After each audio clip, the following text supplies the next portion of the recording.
I will guide you, as Melina has said, through work package 1 and explain its outcome, which is a guidebook. And this guidebook will hopefully be devoured in every university office later that year and will bring some good reading hours into the end of term stress and beyond. That's what we hope. Have you ever been in a situation where you were maybe talking with a colleague and they say then something like, they say something about a third person, and then you have this moment that was like, well, no, that was awkward. But then the situation passes and you're still wondering, how could I have missed that this person is that bad in statistics maybe? Or is it really a requirement for that job to be good in statistics?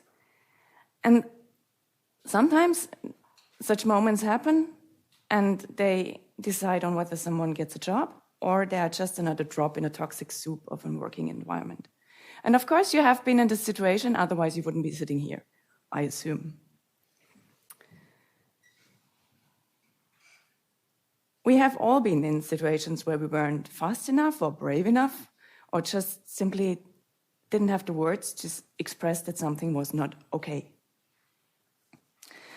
But let me go back very quickly to the beginning of the project process when we were writing the application for the Norwegian Research Council. That was Siegfried, Malin, Anteris and I.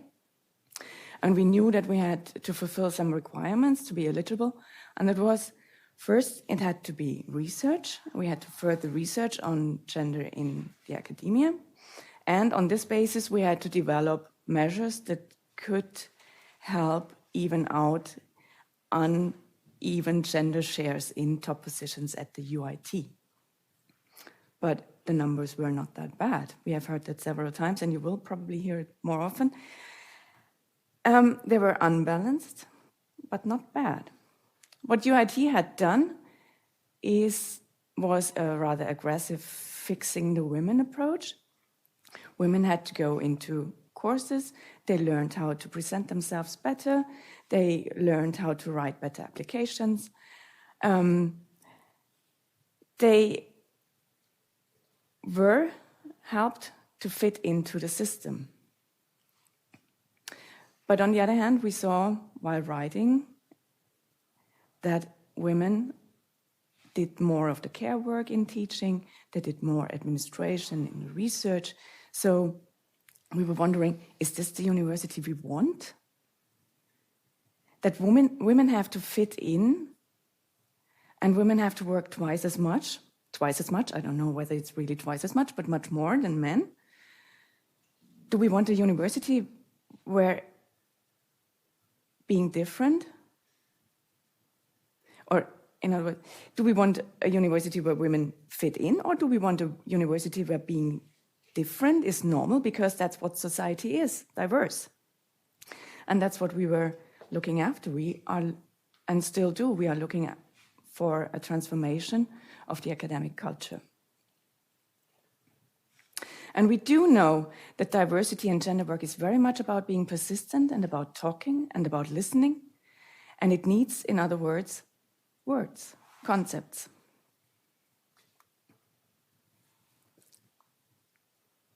So this is me and a bunch of other people at university who all feel the same problems.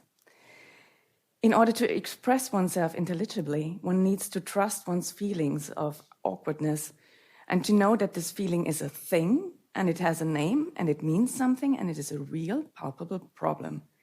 We need a vocabulary. And this vocabulary ideally needs to be precise insofar as a term is filled with meaning.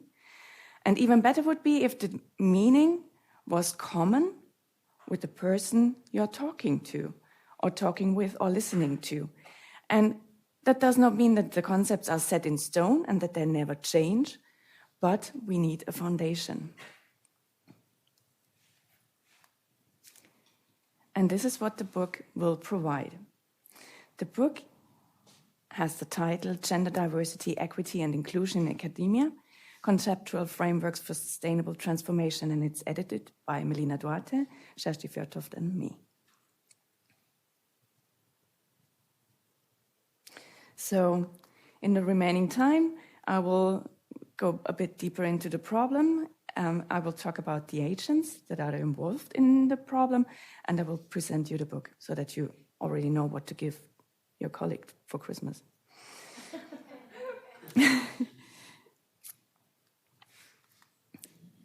The problem is well known.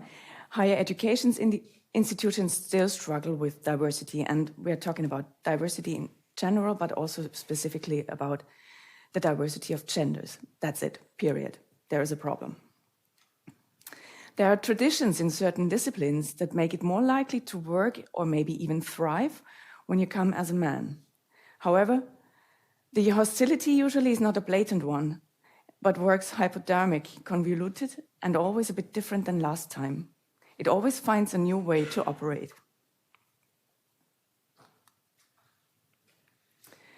And this is why it is so important to understand that diversity work does not only happen in one place. It's not the Gender for Women in Gender Studies or the Equal Opportunity Office, but rather it works arboreal in many moments, in many places, and among many persons. It happens on an organizational, on an intergroup and an interpersonal level, and at many moments in time. Diversity work happens not only when you are an equal opportunity worker, but also when you are an academic who teaches, who designs a program, who asks questions in their research, when you sit in a committee to hire a new colleague, or when you as a leader negotiate between the needs of an institution and the well-being of your employees. And that is what the book wants to provide. It provides a language for communicating DIE in practice and approaching it as a common effort across groups. And in order to do so, we have also given a lot of thought into how we do that and the quality we want to bring with the book. It has to be accessible so that you do not have to have an education in gender equality or gender studies or gender theory, but that you can read it and understand it, and maybe even read it with pleasure when you come from a different field, when you have never worked with gender equality before. Or when you just jumped in a situation and you are not used to reading these kind of texts. We have also designed the book in a way that the chapters are very concise. They all have the same setup. They give a definition of the problem, of the term. They situate it and problematize it according to the relevant theories. They give some cases, a summary, and finally a guidance for action. It is very applicable, very concrete. You will get examples that will help you understand your situation better. And it will be transferable, so that you can do the step from a policy to the implementation, which is crucial.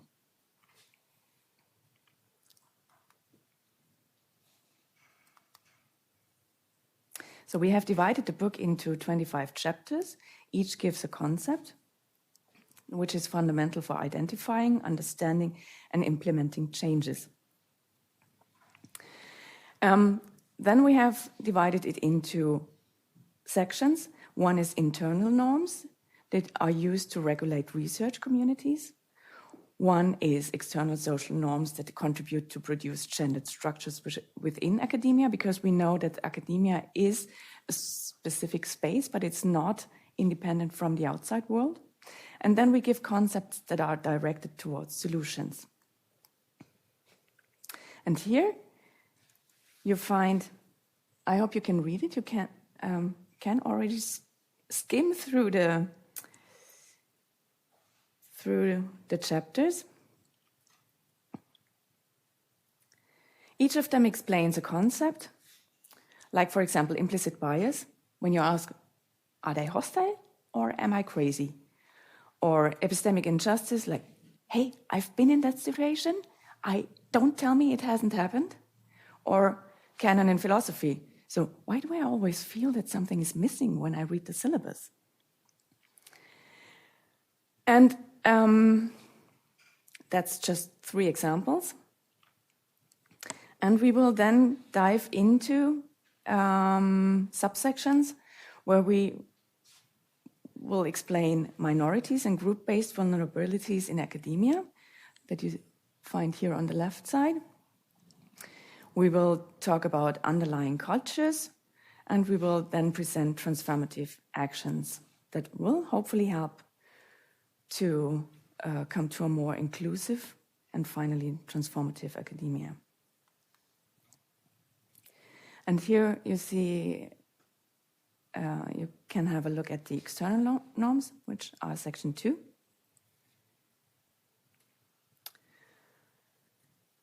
And to conclude, I would like to thank the authors. With their help, with the help of these 20 authors from across the world, we hope to reach out to literally everyone in academia. We are ambitious in that. We want this to be a very smart book that is research-based, but nevertheless, we want it to be a very good read for you who is in charge. And us who are in charge, because most of us almost always are in charge. And with that, we want to contribute to a cultural change in academia. Thanks.